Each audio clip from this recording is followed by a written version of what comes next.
Hi, good morning, my dear students. Welcome to the next class. In this class, we have to discuss about the trading of the securities. In our last class, we have to know the meaning of an Indian securities market and in what process or in what are the types of the market and what are the players of the Indian securities market.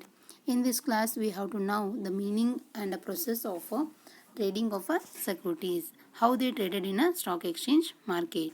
So ಈ class ನಾವು ಏನು ನೋಡತ್ತೀವಿ, stock exchange market ಒಳಗೆ ಹೆಂಗೆ ಅವು trading ಆ್ಯಕ್ಟಿವಿಟೀಸನ್ನು ಮಾಡ್ತಾವೆ ಅನ್ನೋದ್ರ ಬದಲ ನೋಡಾಕತ್ತೀವಿ. ಸೊ ಅದ್ರಾಗ what first before going to the meaning of a trading of a securities, we should know the meaning of a what is trading ಅಥವಾ ವ್ಯಾಪಾರ ಅಂದ್ರೆ ಏನು, ವಹಿವಾಟು ಅಂದ್ರೆ ಏನು ಅನ್ನೋದನ್ನ ನಾವು ನೋಡೋಣ. First, trading is the process of buying and selling securities. What it mean? In simple words, trading is nothing but it is a systematic process. It is a systematic process of buying and selling of securities. Securities, it may be debenture, it may be bonds, it may be commercial papers or whatever may be traded in a securities exchange market, that is called as a securities, stocks or shares. Then the procedure of trading consists of a two process. What we call it is a systematic process. That process may include two types or two processes. That is, first one, delivery and receipt. First one, delivery and a receipt. What is delivery? When securities are sold in a condition in a market, when the securities are sold to another person, that process we have to call as a delivery. What is receipt? Receipt is nothing but when securities are purchased, when they offer us securities, that time any person may purchase the securities. That process we have to call as a purchase. So ಇಲ್ಲಿ trading ಅಥವಾ ವ್ಯಾಪಾರ ಅಂದರೆ ಏನ್ರಿ, ಇಲ್ಲಿ securities ಮಾರುಕಟ್ಟೆ ಒಳಗೆ ಸೆಕ್ಯೂರಿಟೀಸ್ಗಳನ್ನು ಕೊಳ್ಳುವ ಮತ್ತು ಮಾರಾಟ ಮಾಡುವ ಒಂದು ಪ್ರೊಸೆಸ್ಸಿಗೆ, ಒಂದು ಚಟುವಟಿಕೆಗೆ ನಾವೇನಂತ ಕರಿತೀವಿ, ಇಲ್ಲಿ ಟ್ರೇಡಿಂಗ್ ಅಂತ ಹೇಳಿ ಕರಿತೀವಿ. ಸೆಕ್ಯೂರಿಟೀಸ್ ಟ್ರೇಡಿಂಗ್ ಅಂತ ಹೇಳಿ ಕರಿತೀವಿ. ಏನು, ಸೆಕ್ಯೂರಿಟೀಸ್ಗಳನ್ನು ಸೆಕ್ಯೂರಿಟೀಸ್ಗಳನ್ನ ಮಾರಾಟ ಮತ್ತು ಕೊಳ್ಳುವ ಪ್ರಕ್ರಿಯೆ ನಡೆಯುವುದಕ್ಕೆ ಏನಂತ ಕರಿತೀವಿ, ನಾವು ಟ್ರೇಡಿಂಗ್ ಅಂತೇಳಿ ಕರಿತೀವಿ. ಹಂಗಂದ್ರೆ ಟ್ರೇಡಿಂಗನ್ನು ಎರಡು ಪ್ರೊಸೆಸ್ ಒಳಗೆ ನಾವು ಏನು ಮಾಡ್ತೀವಿ ನೋಡ್ತೀವಿ. ಅದರ ಫಸ್ಟ್ ಒನ್ ಡೆಲಿವರಿ, ಮತ್ತೊಂದು ರಿಸಿಪ್ಟ್. ಡೆಲಿವರಿ ಅಂದ್ರೆ ಏನ್ರಿ, ಸೆಕ್ಯೂರಿಟೀಸ್ಗಳನ್ನ ಮಾರಾಟ ಮಾಡುವುದು. ರಿಸಿಪ್ಟ್ ಅಂತಂದ್ರೆ ಏನು, ಸೆಕ್ಯೂರಿಟೀಸ್ಗಳನ್ನ ಕೊಳ್ಳುವುದು. So taking and giving. So giving is the process of a delivery, taking is the process of a receipt. So ನಾವು ಏನು ಮಾಡ್ತೀವಿ, ಇಲ್ಲಿ ಮಾರಾಟ ಮಾಡ್ತೀವಲ್ಲ ಅದಕ್ಕೆ ಏನಂತ ಕರಿತೀವಿ, ಆ ಒಂದು ಚಟುವಟಿಕೆಗೆ ಡೆಲಿವರಿ ಅಂತ ಕರೆದ್ರೆ, ಯಾವಾಗ ಅವನ್ನ ಕೊಳ್ತೀವಲ್ಲ ಆ ಒಂದು ಚಟುವಟಿಕೆಗೆ ನಾವು ಏನಂತ ಕರಿತೀವಿ, ರಿಸಿಪ್ಟ್ ಅಂತೇಳಿ ಕರಿತೀವಿ. Then next, forms of trading. Trading can be of a following two types. It involve two types of trading. First one, delivery based trading and intraday trading. First one, what? Delivery based trading and intraday trading. So these are the main parts of the or main types of the trading. What is intraday trading? Intraday trading. Day trading refers to the tactic of buying and selling shares during the same market day such that the net position of a trader at the end of a day is unchanged.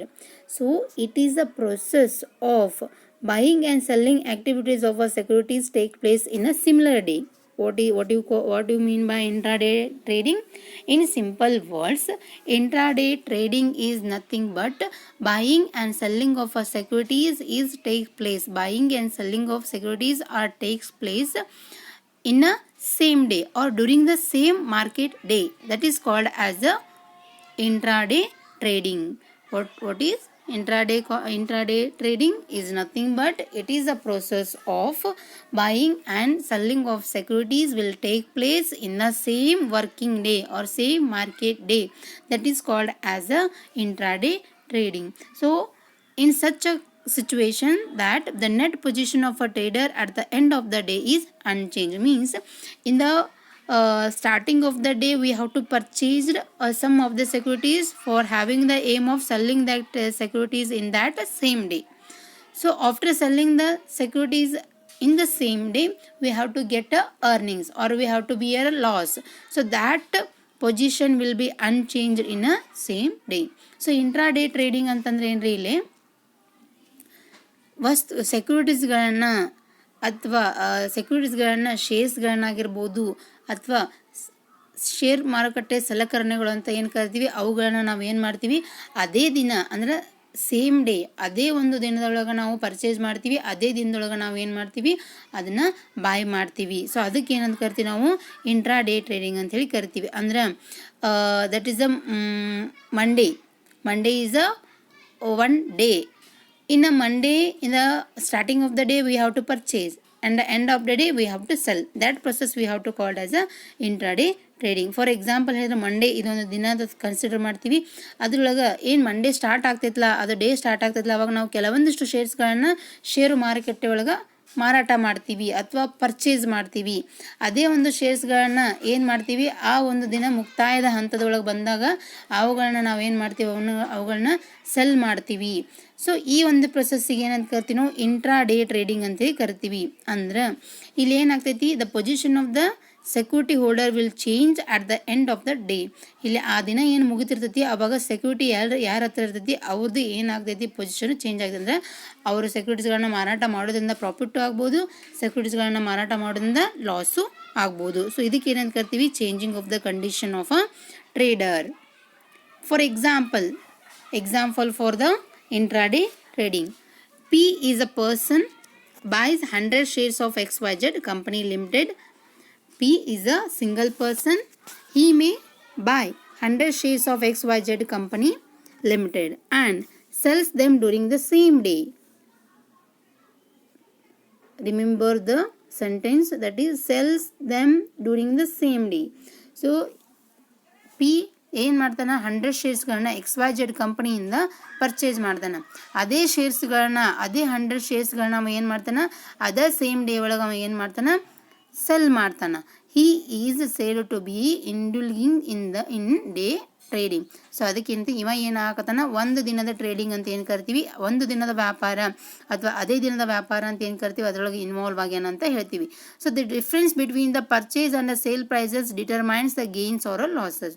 So ಏನಾದರೂ ಆ ಶೇರ್ಸ್ಗಳ ಬೆಲೆ at the end of the day increase ಆಗಿತ್ತು ಅಂತಂದ್ರೆ ಅಲ್ಲಿ ಅವನಿಗೆ ಲಾಭ ಆಗ್ತದೆ, ಅದಕ್ಕೆ ಗೇನ್ಸ್ ಅಂತ ಕರಿತೀವಿ. ಅಥವಾ ಆ ಶೇರ್ಸ್ಗಳ ಬೆಲೆ at the end of the day ಮುಗಿದಿತ್ತು ಅಥವಾ ಬಿದ್ದಿತ್ತು ಅಂತಂದ್ರೆ ಅಥವಾ ಕಡಿಮೆ ಆಗಿತ್ತು ಅಂದ್ರೆ ಅದಕ್ಕೆ ಲಾಸ್ ಆಫ್ ದ ಟ್ರೇಡಿಂಗ್ ಅಂತೇಳಿ ಕರಿತೀವಿ. Day traders May make dozens of trades in a market day in a hope to earn profit arising from small intraday fluctuation in share prices. How they can get or how they can purchase the maximum shares in a day trading means they have the aim of the prices of the securities may fluctuate. The prices of the securities may changes or may get the high at the end of the day. That means they will purchase the maximum shares in a intraday trading. So ಇಲ್ಲಿ ಏನಿರ್ತೈತಿ ಅವ್ರದ್ದು objectives ಅಂತಂತಂದ್ರೆ ಏನಾದರೂ ಏನು ಹೇಳ್ತೀವಿ ನಾವು ಶೇರ್ಸ್ಗಳ ಬೆಲೆ ಮುಂದೆ ಬರ್ತಕ್ಕಂಥ ಟೈಮ್ ಒಳಗೆ ಅಥವಾ ಸಮಯದೊಳಗೆ ಏನಾಗ್ಬೋದು ಹೆಚ್ಚಿಗೆ ಆಗ್ಬೋದು ಅನ್ನೋ ಒಂದು ಉದ್ದೇಶಕ್ಕೆ ಏನು ಮಾಡ್ತಿರ್ತಾರೆ ಅವರು ಇಂಟ್ರಾ ಡೇ ಟ್ರೇಡಿಂಗ್ ಒಳಗೆ ಸಾಕಷ್ಟು ರೀತಿಯಾದಂಥ ಇನ್ವೆಸ್ಟ್ಮೆಂಟ್ನ ಸಾಕಷ್ಟು ರೀತಿಯಾದಂಥ ಶೇರ್ಸ್ಗಳನ್ನ ಏನು ಮಾಡ್ತಿರ್ತಾರೆ ಅವರಲ್ಲಿ ಪರ್ಚೇಸ್ ಮಾಡ್ತಿರ್ತಾರೆ. Next one delivery based trading. So what is delivery based trading? In a delivery based trading is normally considered as a safer approach for trading in shares when compared to day trading. So it is the safest way to trading in a securities in a stock exchange market as compared to day trading, because in a delivery based trading we cannot sell the securities at the same day. We have to remember we cannot sell the securities in a same day. Then what process is carried on in the delivery based trading? That is, delivery based trading involves buying shares on a market day and selling them only after receiving the delivery of those shares in demat account. So when we have to enter to the stock exchange market, we have to open the demat account. It is compulsory for trading in a securities. So in a delivery based trading, the trader does not sell the securities on a same day. He may sell the securities when they or when he receives the delivery of those shares in a demat account. That is called as the delivery based trading. So delivery based trading ಅಂತಂದ್ರೆ ಏನ್ರಿ, ಏನು ಒಂದೇ ದಿನದ trading ಅಥವಾ ಒಂದೇ ದಿನದ ವ್ಯಾಪಾರ ಅಂತ ಏನು ಕರಿತೀವಿ, ಡೇ ಟ್ರೇಡಿಂಗ್ ಅಂತ ಏನು ಕರಿತೀವಿ, ಅದಕ್ಕೆ ಕಂಪೇರ್ ಮಾಡಿ ನೋಡಿದ್ರೆ ಇದು ಸಾಕಷ್ಟು ಸೇಫ್ಟಿಯನ್ನು ಹೊಂದಿರ್ತೈತಿ. ಯಾಕೆ ಅಂತಂದ್ರೆ ನಾವು ಅದೇ ದಿನದೊಳಗೆ ನಾವು ಏನು ಮಾಡೋದಿಲ್ಲ, ಅಲ್ಲಿ ಸೆಕ್ಯೂರಿಟೀಸ್ಗಳನ್ನ ಸೆಲ್ ಮಾಡೋದಿಲ್ಲ. ಇಲ್ಲಿರ್ತಕ್ಕಂಥ ಶೇರ್ಸ್ಗಳನ್ನ ನಾವು ಏನು ಮಾಡ್ತೀವಿ ಅಂತಂದ್ರೆ, ಯಾವಾಗ ಆ ಸೆಕ್ಯೂರಿಟೀಸ್ಗಳು ಅಥವಾ ಆ ಡೇ ಟ್ರೇಡ್ ಒಳಗೆ ನಾವು ಏನು ಮಾಡ್ತೀವಿ, ಡೇ ಮಾರ್ಕೆಟ್ ಒಳಗೆ ಸೆಕ್ಯೂರಿಟೀಸ್ಗಳನ್ನ ಪರ್ಚೇಸ್ ಮಾಡ್ತೀವಿ, ಶೇರ್ಸ್ಗಳನ್ನ ಪರ್ಚೇಸ್ ಮಾಡ್ತೀವಿ, ಸ್ಟಾಕ್ಸ್ಗಳನ್ನ ಪರ್ಚೇಸ್ ಮಾಡ್ತೀವಿ. ಆ ಪರ್ಚೇಸ್ ಮಾಡ್ತಕ್ಕಂಥ ಶೇರ್ಸ್ ಸ್ಟಾಕ್ಸ್ಗಳನ್ನ ನಾವು ಯಾವಾಗ ಮಾರಾಟ ಮಾಡ್ತೀವಿ, ಅವು ಯಾವಾಗ ನಮ್ಮ ಡಿಮ್ಯಾಟ್ ಅಕೌಂಟಿಗೆ ಬಂದು ಆ್ಯಡ್ ಆಗಿರ್ತಾವೆ. ಡಿಮ್ಯಾಟ್ ಅಕೌಂಟ್ ಒಳಗೆ ನಾವು ಯಾವಾಗ ರಿಸೀವ್ ಮಾಡಿರ್ತೀವಿ, ಆಮೇಲೆ ಅವುಗಳದ್ದು ಬೆಲೆಗಳು ಹೆಚ್ಚಳ ಆಗಿದ್ದು ಅಂತಂದ್ರೆ ಅವಾಗ ಏನು ಮಾಡ್ತೀವಿ, ನಾವು ಅದನ್ನು ಸೆಲ್ ಮಾಡ್ತೀವಿ, ಅದನ್ನು ಮಾರಾಟ ಮಾಡ್ತೀವಿ. ಸೊ ಈ ಒಂದು ಸುದೀರ್ಘ ಅವಧಿಯೊಳಗೆ ನಾವು ಏನು ಮಾಡ್ಬೋದು ರೀ, ಸಾಕಷ್ಟು ರೀತಿಯೊಳಗೆ ಲಾಭವನ್ನು ಪಡಿಬೋದು. ಅಂದ್ರೆ ಶೇರ್ಗಳ ಬೆಲೆಗಳು ಏನಾಗ್ಬೋದು, ಹೆಚ್ಚಿಗೆ ಆಗ್ತಕ್ಕಂಥ ಚಾನ್ಸಸ್ಸು ಇರ್ತೈತಿ. ಸೊ ಅದಕ್ಕೋಸ್ಕರ ಏನು ಹೇಳ್ತೀವಿ, as compare to day trading, the delivery based trading is very safer approach for trading of shares in a stock exchange market. So day ಟ್ರೇಡಿಂಗಿಗೆ ಕಂಪೇರ್ ಮಾಡಿದ ಡೆಲಿವರಿ ಬೇಸ್ಡ್ ಟ್ರೇಡಿಂಗ್ ಏನೈತಿ ಇಲ್ಲಿ ಬಹಳ ಸೇಫ್ ಐತಿ ಅಂತ ಹೇಳ್ಬೋದು. Next one, how they conduct the trading in a stock exchange market. So first you, the person, who is the person, you who want to invest or who want to purchase the securities. You as a person is a investor ಅಂತ ಕರಿಬೋದು, ಅಥವಾ security purchaser ಅಂತ ಹೇಳಿ ಕರಿಬೋದು, ಅಥವಾ receiver ಅಂತ ಹೇಳಿ ಕರಿಬೋದು. ಯಾರು? You. First he contact the broker. First he contact the broker. First he select the broker for commencing the activities in a stock exchange. After that they connect or they contact the stock exchange market and broker operation and accounting. And broker first he contact the stock exchange. You contact the broker and broker contact the stock exchanges to give some information about you for taking the or you and stock exchanges. After stock exchange he may issue or he may give us some information about issuing shares.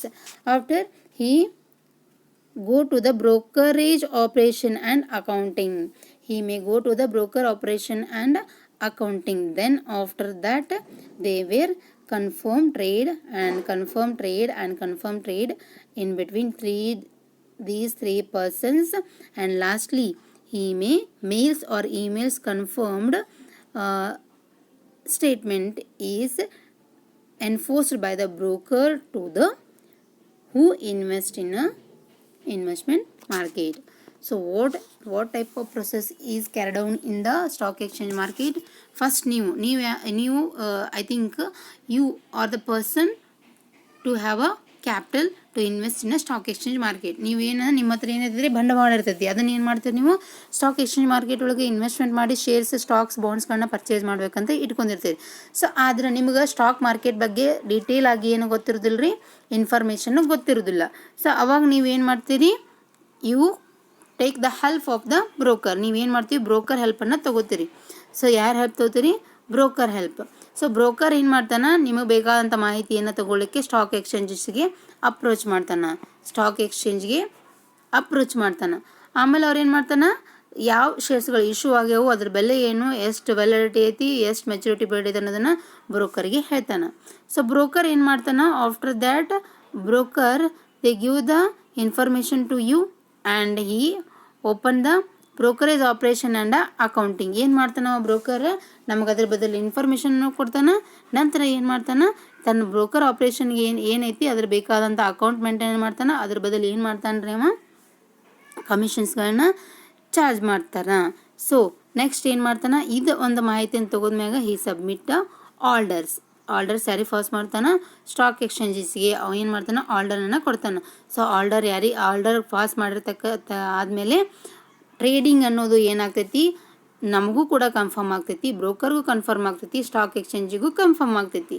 So ಈ ಮೂರು ವ್ಯಕ್ತಿಗಳಿಗೆ confirm ಆದ ನಂತರ ಏನಾಗ್ತೈತಿ ರೀ, last mails and emails confirmation statement. ಇಲ್ಲಿ ಏನು ಮಾಡ್ತಾರೆ ಅವರು, ಮೇಲ್ಸ್ ಮತ್ತು ಇಮೇಲ್ಸ್ ಒಳಗೆ ಕನ್ಫರ್ಮೇಷನ್ ಸ್ಟೇಟ್ಮೆಂಟ್ ಮೆಸೇಜನ್ನು ಪಡಿತಾರೆ. ಡಿಮ್ಯಾಟ್ ಅಕೌಂಟಿಂಗ್ ಒಳಗಾಗಿರ್ಬೋದು ಅಥವಾ ಅವ್ರ ಟ್ರೇಡಿಂಗ್ ಅಕೌಂಟ್ ಒಳಗೆ ಇನ್ಫಾರ್ಮೇಷನನ್ನು ಪಡ್ಕೋತಾರೆ. ಸೊ ಯಾವಾಗ they we get the information in the form of a format, the securities operation is started. ಅವಾಗ ಏನಾಗ್ತೈತಿ, ನಮ್ದು ಸ್ಟಾಕ್ ಎಕ್ಸ್ಚೇಂಜ್ ಆಪರೇಷನ್ ಸ್ಟಾರ್ಟೆಡ್ ಆಗ್ತೈತಿ ಅಂತ ಹೇಳ್ತೀವಿ.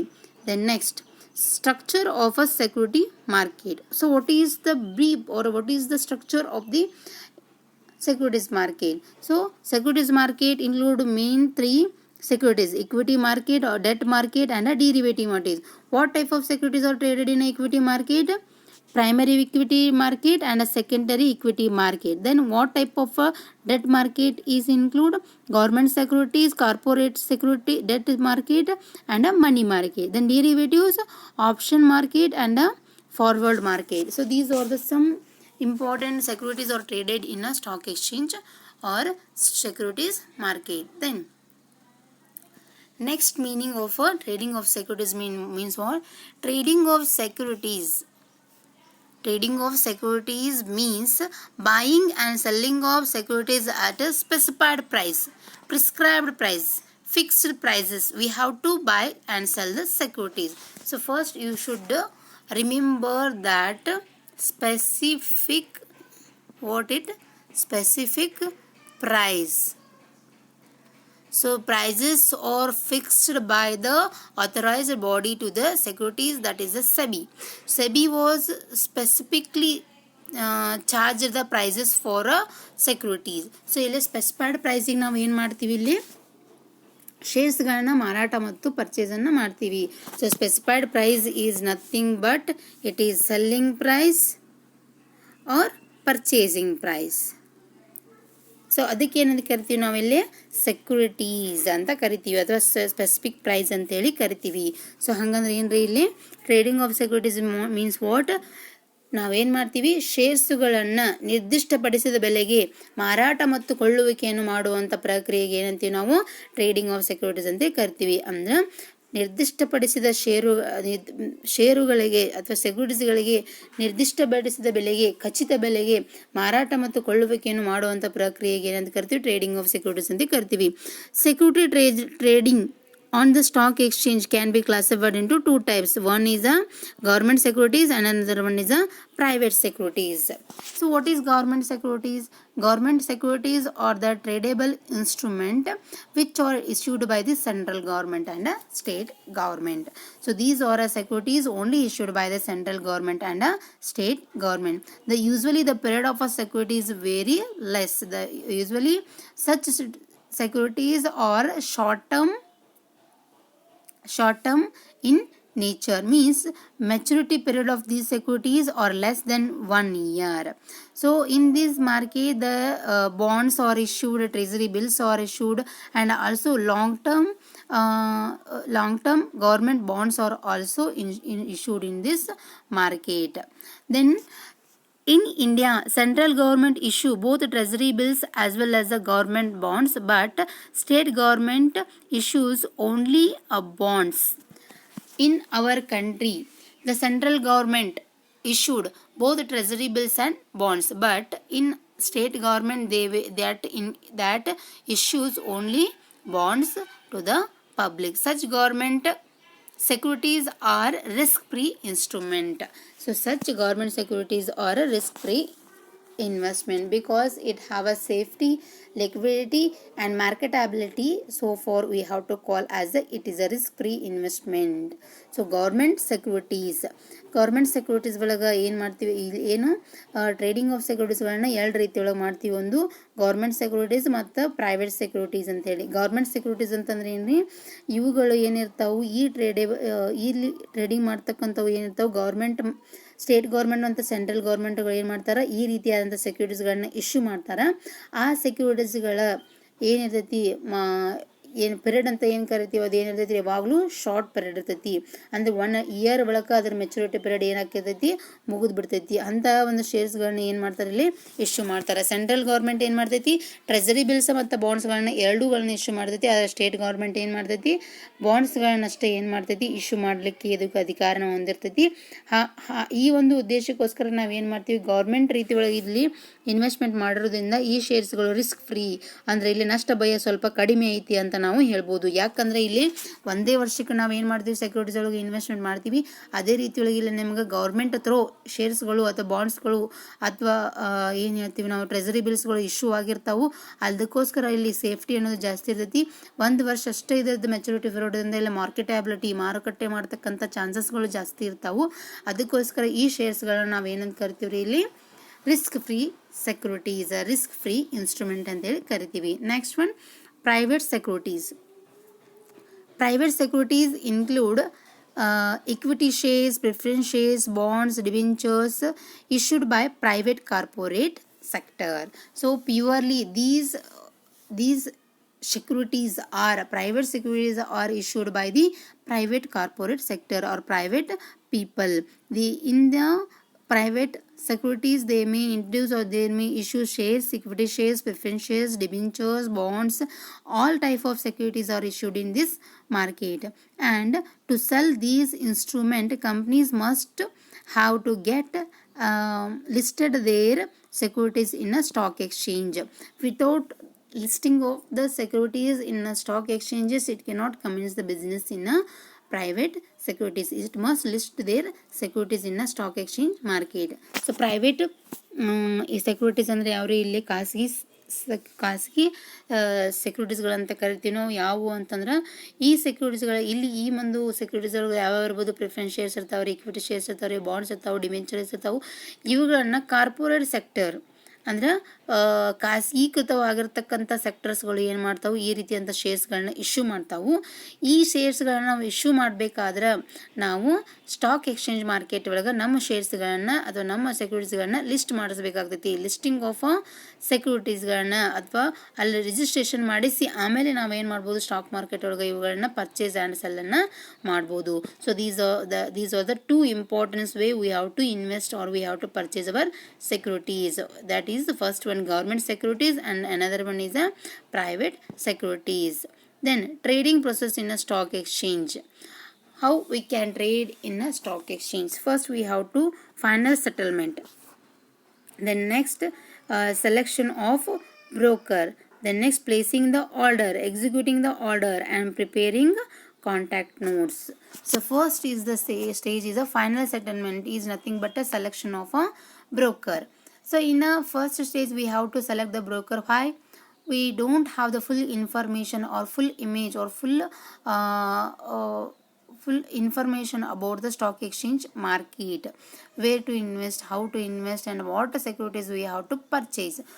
For this information we have to go to the broker and contact the broker about the information and get the final settlement.